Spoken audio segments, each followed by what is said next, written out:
She's been single for almost a decade, and not because she stopped trying. She went on the apps, she showed up to the events, she genuinely put in the effort, and she still can't find anyone who clears what she calls her basic requirements. When she listed them out loud, goals, ambition, intelligence, emotional health, financial self-sufficiency, intentionality, physical fitness, assertiveness, she genuinely believed she was describing a reasonable man. That story is real. I didn't make it up. And here's what I want to get into today. Because for years, single men were saying something, quietly at first, then louder, then kind of desperately. They were saying, the system is broken, the math doesn't work, the game is rigged in ways nobody wants to talk about honestly. And the near universal response was to mock them, label them, dismiss them. Women are now, slowly, quietly, starting to feel exactly what those men were describing. And I need you to really sit with that, because this isn't about who was right and who was wrong. That framing misses the whole point.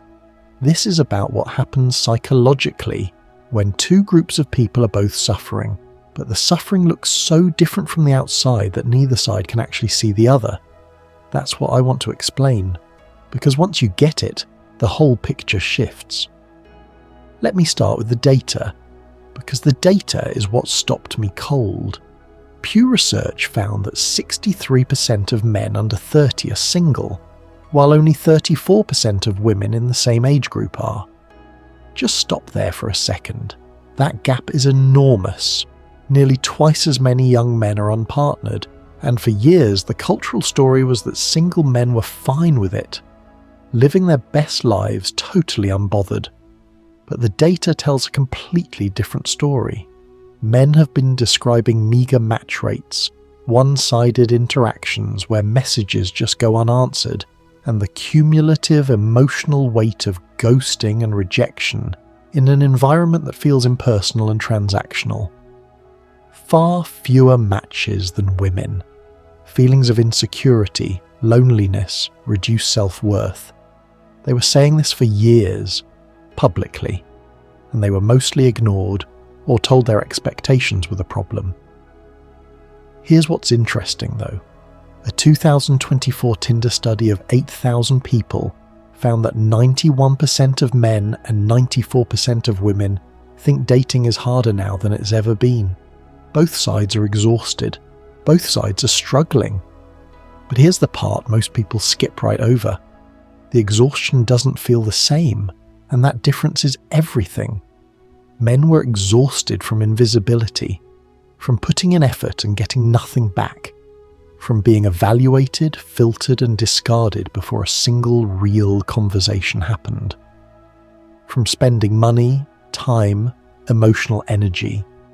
Men spend more than twice as much on in-person dates because they're expected to pick up the tab, and watching the results stay flat or go negative. Women are exhausted from something else entirely, from dates where the guy asked 0 questions, from relationships where she was carrying all the emotional weight, from that quiet, persistent feeling of being partnered but still completely alone, sharing a home, a bed, a life, and still feeling unseen. That kind of loneliness doesn't come from physical absence, it comes from emotional neglect, and it's its own specific kind of painful. 2 different kinds of pain, both valid, neither fully visible to the other. And look, I want to be honest here because most conversations about this just pick a side and stay there. I'm not doing that. But I also need to say something that makes people uncomfortable. The conversation single men were trying to have, it had real information in it. New research shows 70% of singles believe there's a growing gap between men and women in their dating expectations, behaviours, and relationship preferences. We're talking about real, structural differences in how men and women approach modern relationships, and those differences are getting wider, not smaller. Men were pointing at this gap years before the research confirmed it, saying, something structural is broken here. Not just bad luck, not just bad personalities. and the response was largely to tell them their own attitudes were the problem. Some of that was fair, some of it wasn't. Here's what I mean by that. A lot of modern men were taught that traditionally, masculine behaviours are toxic or unwanted, which created genuine confusion about what's actually desired. And similarly, men get frustrated when women don't exhibit traditionally feminine traits. So both sides are suppressing what they actually want, because the culture made them feel ashamed of those wants. And then both sides feel disappointed when the person in front of them doesn't fulfill something they never even admitted they were looking for. That's not a communication problem. That's a psychology problem. And here's the part that actually surprised me when I went deep into this. 47% of single men say they're open to dating. Only 36% of single women say the same. And among younger singles, it's even more lopsided.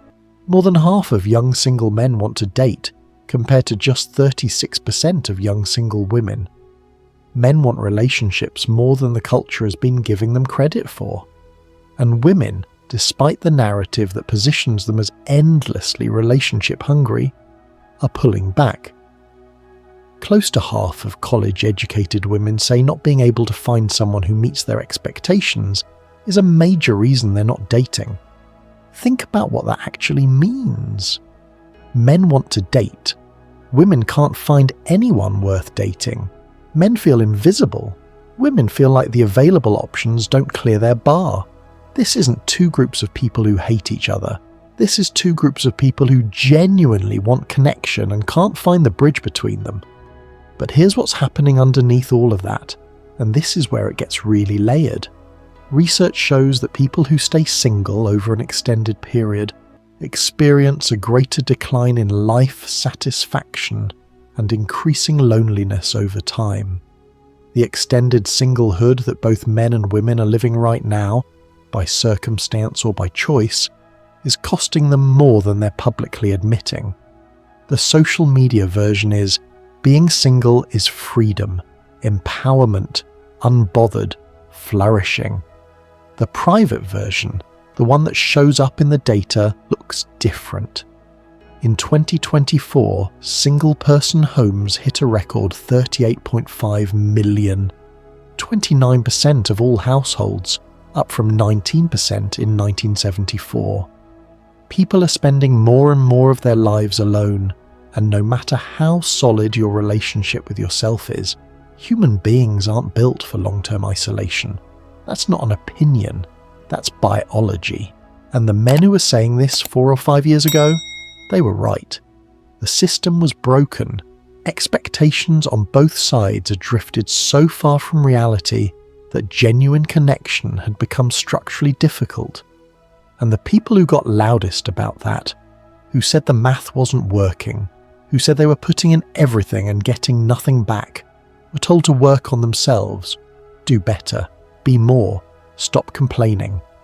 And now, women are starting to say the exact same things, that the dating pool feels hollow, that the options don't match the desire, that being single feels better than settling, but also, quietly, privately, more painful than they're letting on. Here's the contradiction that sits at the heart of all of this. Many women say being single is lonely, and also say they wouldn't consider anyone who doesn't tick certain boxes. That's not a moral failure, it's a psychological one.